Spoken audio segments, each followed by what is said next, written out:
Cobrança das despesas. Cobrança das despesas, aí veja, aí envolve um pouco a parte financeira, tá? Eu vou abrir aquela planilha de novo para explicar isso para vocês, tá? Como é que a gente faz? Tá lá, formas de cobrança. Eu tenho algumas formas de cobrar determinadas despesas, tá? E eu tenho que conhecer bem isso. Primeira forma, taxa fixa. O que é essa taxa fixa, gente? A taxa fixa, a taxa fixa nada mais é do que um valor que foi aprovado num orçamento anual, né? Talvez com base na inflação, né? Assim, o ano passado a gente gastou tanto. Esse ano, com a inflação, nós vamos colocar uma margem ali, um percentual de inflação. Posso até seguir um outro indicador, entendeu? E corrigir para tanto. E aí, o que acontece? No próximo exercício, ou durante esse exercício, vai ser cobrado uma taxa fixa com base nesse orçamento que foi elaborado. Então, com base na média de gastos. Então, o nome já diz, né? É uma taxa fixa, ou seja, eu vou pagar lá, por exemplo, R$ 200 por mês de condomínio, sabe? E vai ser isso até o final do ano, é programado.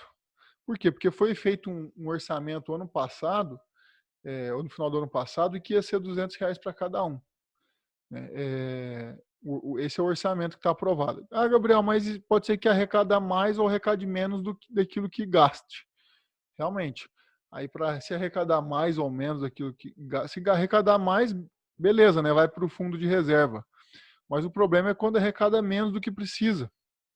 Aí, nesse caso da taxa fixa aqui, eu teria que criar uma nova taxa, que é uma taxa extra, certo? Porque eu falei, estava R$ 200, aí teve uma reclamatória trabalhista, e aí todo mundo vai precisar contribuir mais R$ 50 para poder pagar essa reclamatória. Então vai para 250. Eu teria uma taxa fixa de 200 e uma taxa de 50, taxa extra. Tá? A taxa extra deveria existir apenas para o caso de despesa que não pudesse ser prevista. Então, é o exemplo típico aqui de uma reclamatória trabalhista ou de uma obra também, entendeu? Ou ainda quando ficasse decidido a Assembleia a necessidade de obra para a melhoria do condomínio.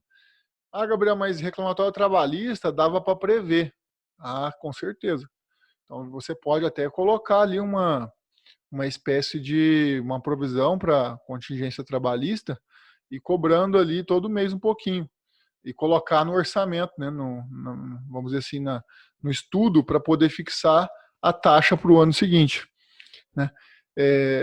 Enfim, tudo aquilo que você consegue colocar no orçamento como previsão afasta a taxa extra.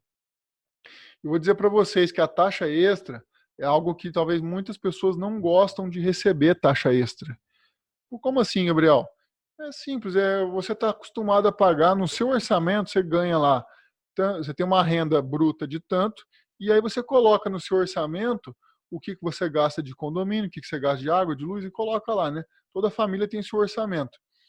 E aí, de repente, você vai ver que desse mês veio praticamente 50% a mais daquilo que vinha no mês passado, nos meses anteriores, e você não estava preparado para aquilo.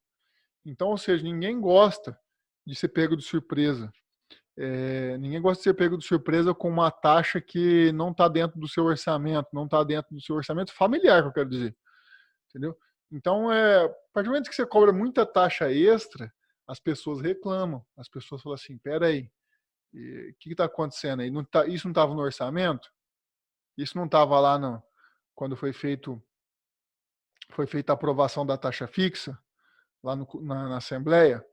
E aí esse questionamento vai vir. Eu não gosto de utilizar a taxa extra, para falar a verdade, a não ser que existe uma Assembleia para definir que vai fazer uma obra, por exemplo, fazer uma obra, aí faz a taxa extra, certo? Mas tirando isso, eu acho muito perigoso, tá? Por questionamento de algum condômino. E aí tem a taxa rateio.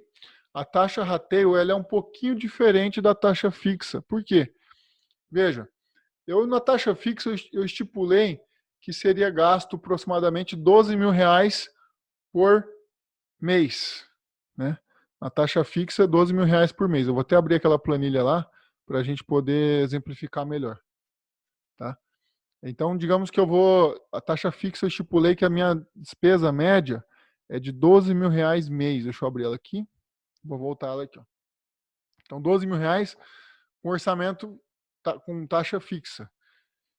Ou seja, eu verifiquei lá a média de gastos do último balancete do condomínio e verifiquei que o ano passado ele gastou a média de R$ 12.000 mês, e aí eu multipliquei isso por 12. Pronto, eu vou ter a média dos próximos 12 meses. Aí, nos próximos 12 meses, eu volto lá e faço uma nova assembleia com um novo orçamento.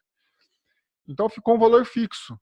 E todo mês as pessoas vão receber com base nesses R$ 12.000 aqui, ó. Vão receber o boleto, vou pegar os R$ 12.000 e vou colocar aqui, né? Vou lançar esses R$ 12.000 para cada um. Perceba que eu fiz R$ 12.000, R$ 12.000, tá vendo? R$ 12.000 para cada um. Um com base na fração ideal e outro com base, deixa eu diminuir o tamanho da letra aqui. Um com base na fração ideal e outro com base por unidade. Mas os mesmos R$ 12.000, percebe? Ó? Ok, Gabriel, o que seria então a taxa rateio? A taxa rateio seria a seguinte situação. Eu vou pegar e vou somar todas as despesas do mês. Né? Eu vou somar todas as despesas do mês, o que eu tive de folha, o que eu tive de encargo, o que eu tive de despesa de manutenção, enfim, tudo. E aí, digamos que nesse condomínio aqui deu 11.854,67. Deu até o centavo ali. 11.854,67 centavos. Então aí, perceba que esse daqui é o valor efetivo. Eu coloco aqui despesas efetivas, a taxa rateio. Tá? E aí, esse é o valor que vai ser atribuído para cada um. O que eu teria que fazer aqui? Ó? Eu teria que pegar, ao invés de ser os 12.000 ali, ó, eu vou puxar para baixo para ser os 11.854,67. E aí, lá, ó, eu peguei e fiz aqui no meu Excel aqui, ó, eu fiz a atribuição, fiz a proporção dos 11.000. Ah, Gabriel, tem como fazer por unidade também? Tem como fazer por unidade. Vou puxar aqui, ó, e vou fazer por unidade. Vou dividir por 10, né? Vai dar os mesmos 11.854,67. Percebe que no final das contas vai dar os mesmos 11.854,67. O que acontece? Se eu vou criar uma taxa extra, ou seja, além desse valor aqui, ó, além desse valor que é desses 11.854, eu vou cobrar mais um valor. Aí eu poderia gerar mais um outro cálculo aqui dessa taxa extra. Tá? Gabriel, mas tem um detalhe que na sua apresentação você colocou, que é o fundo de reserva. Nós podemos colocar um fundo de reserva também. O fundo de reserva, eu posso usar o fundo de reserva tanto na taxa fixa quanto na taxa rateio. Então eu posso usar o fundo de reserva nos dois. Tá? Gabriel, o que você prefere, taxa fixa ou taxa rateio? Um tempo atrás eu apresentava assim o que eu preferia, né? Mas hoje eu não falo mais o que eu prefiro, por quê? Porque cada condomínio tem a sua realidade.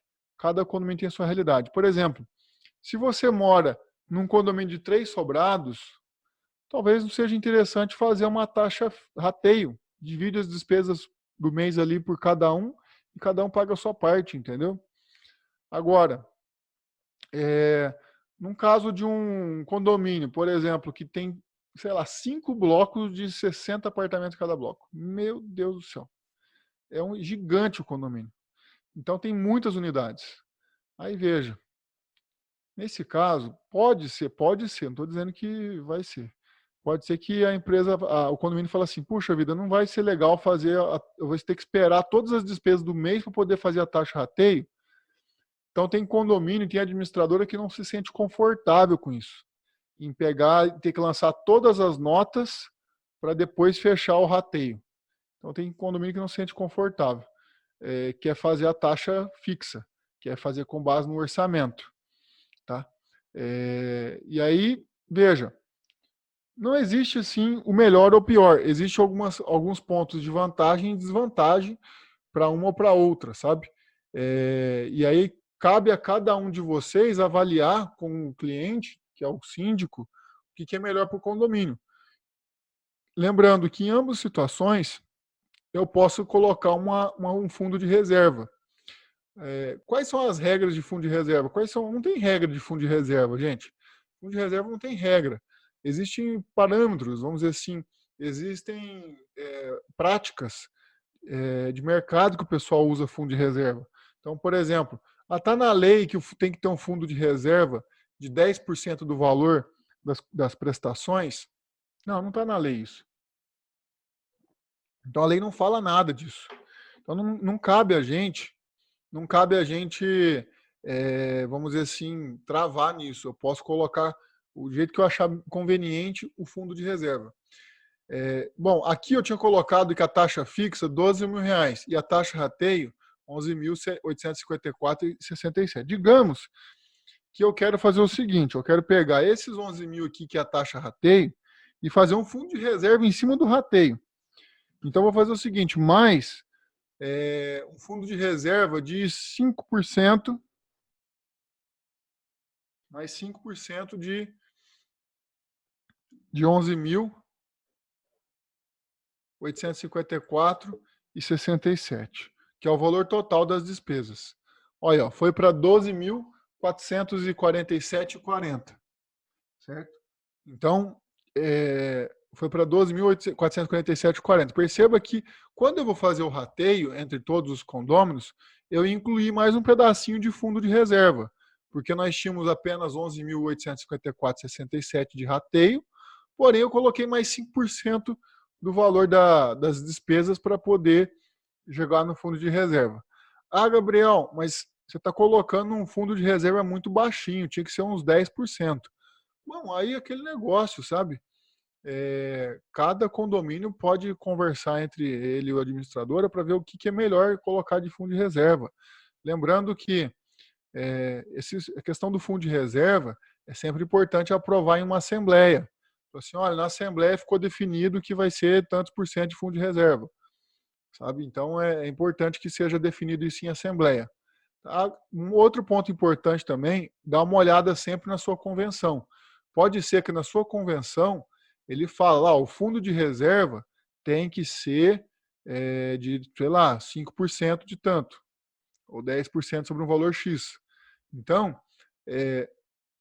dá uma olhada, porque se você quiser mudar alguma regra que está na convenção, puxa vida, travei na convenção. E aí eu preciso fazer o quê? Alterar a convenção. Nossa, Gabriel, então tudo que tiver na convenção, inclusive de rateio, de fundo de reserva, eu tenho que, se tiver na convenção, vou ter que alterar por 2/3. Exatamente. Qualquer procedimento que você faça contrário à convenção, sem ter a aprovação de 2/3, aí, meus caros, realmente você vai ter um problema sério. Imagina o seguinte, que um síndico, por que a convenção serve para proteger o condomínio? Porque lá está 5%, tá aqui, ó, 5% na convenção. Aí você tem que respeitar aquele limite. Digamos que o síndico ele chega ali e fala assim, não, vamos cobrar 30%. Ó, 30%, a minha prestação aqui, ó, que está 1.244,74 dividido por unidade, vai para quanto? Vai para 1.541,11. Aumentou R$ 200 aí de prestação por conta do fundo de reserva que o síndico quer, porque quer cobrar mais do que está previsto na norma do condomínio. Bom, se eu pagar equivocadamente pagar as minhas parcelas de 1.541, sendo que a convenção fala que tem que ser no mínimo, tem que ser 5%, a convenção é rainha das normas, hierarquia das normas de novo. Ou seja, eu paguei 1.500 e o devido é 1.244, essa diferença aí eu paguei a maior. E sempre vai ter condômino que vai questionar isso. E sabe qual que é o problema disso tudo? É quando você não respeita a norma do condomínio e resolve protestar, por exemplo, o condomínio. Por que trabalhar com condomínio é tão desafiador? Porque vocês estão vendo a quantidade de probleminha que pode ter na hora de fazer um rateio, na hora de respeitar a norma do condomínio, de observar todas as cláusulas, de observar as cláusulas do Código Civil. Então, são várias situações que eu vou ter que ficar ligado. Digamos que você fez o rateio, cobrou o cidadão nesses 30% aqui, ó. Nesses 30%, deu 15.411. E aí você protestou ele ainda. Protestou uma situação dessa ainda. E aí, digamos que você está fazendo por unidade. E esse cara, ele foi pegar a convenção lá e viu que é por fração ideal. Que, na verdade, não existe uma divisão por unidade. Olha, ele está pagando isso aqui a mais, de 1.338 para 1.541, e ele vai derrubar mais ainda esses 30%, porque esses 30% não é devido, porque, na verdade, aqui eu vou diminuir, né, para 5%. 1.080 para 1.500. Então, ou seja, gente, qualquer interpretação equivocada no rateio compromete tudo. Compromete tudo. Então, por isso que eu digo que repito e não canso de repetir. Cuidado com os rateios, tá? Mais uma vez, tarefa de casa para vocês consultarem para ver se está tudo certo, tá? Beleza, gente? Então deixa aí para vocês essa planilha. Eu vou tirar aqui o fundo de reserva, né? Porque era só para ilustrar isso para vocês. Vai bater exatamente com a planilha que está aí na plataforma que foi disponibilizado para vocês. Bom, aí, gente, o que eu chamo a atenção de vocês mais ainda além disso, tá? Deixa eu interromper aqui o compartilhamento. Vamos continuar aqui a nossa apresentação. Você vai perceber que tudo que eu vou falar aqui, às vezes eu vou levar para a parte um pouco mais, a parte na vida real, né? Como é que ficaria isso num rateio. Poxa, Gabriel, você colocou ali os rateios e fundo de reserva, a coisa mais linda ali na planilha e tal. Só que na prática, se o seu sistema faz isso, seria perfeito, entendeu? Então a gente espera que o sistema de contabilidade ou de administração de condomínio já faça isso. Depois, eu vou pedir, se você já trabalha com algum sistema de condomínio, eu sempre peço para a turma, né? Sempre peço para a turma. Coloca aqui no bate-papo qual que é o sistema de condomínio que você trabalha. Por quê? Porque o seu colega vai tomar conhecimento desse sistema, né? E tem sempre uns assim que falam muito bem dos seus sistemas de condomínio, de administração de condomínio, que ele é um sistema bem diferente de um sistema convencional de contabilidade. Coloca ali no bate-papo, né, o sistema que você usa, que pode ajudar o colega um dia a pesquisar e, quem sabe, definir um sistema para ele também. Bom, no fundo de reserva tem por objetivo de economia de determinados valores que poderão ser utilizados no caso de aparecimento de uma despesa inesperada. É aquele negócio, né? Eu faço fundo de reserva para não ter uma cobrança de uma taxa extra, porque a taxa extra nada mais é do que cobrar algo que surgiu de imprevisto lá e tive que pagar, entendeu? Como reclamatório, ou até uma obra, né?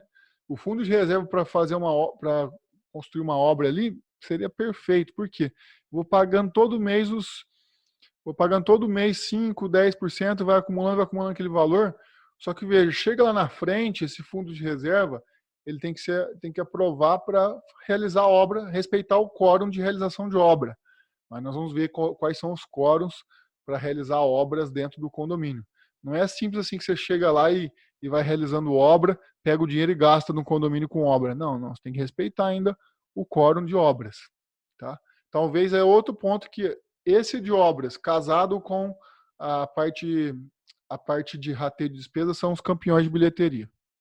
Bom, fundo de reserva. As principais formas de recolhimento de fundo de reserva, eu coloquei aqui um percentual, 10% sobre o valor mensal pago de condomínio para cobrir as despesas ordinárias. O pessoal me pergunta isso, Gabriel, você tem algumas ideias de fundo de reserva? São essas aqui, né? E eu coloco sempre assim, quando tem uma assembleia, um regimento interno, a gente procura recomendar que quando vai fazer alguma coisa relacionada a fundo de reserva, coloque todas as possibilidades possíveis de sobra para o fundo de reserva. Todas as possibilidades possíveis de sobra para o fundo de reserva. Entenda isso. Então, qualquer sobra vai para o fundo. Entendeu? E eu digo isso porque pode facilitar um pouquinho a vida do administrador e do síndico também. Bom, os juros moratórios e as multas cobradas dos condôminos também vão para fundo de reserva. 20% do saldo verificado no orçamento de cada exercício. Então também dá para colocar isso no fundo de reserva. né, uma forma de aumentar, colocar no fundo de reserva, né? Receitas auferidas com utilização de salão de festas. Esse aqui, geralmente, na verdade, não sobra muita coisa, né?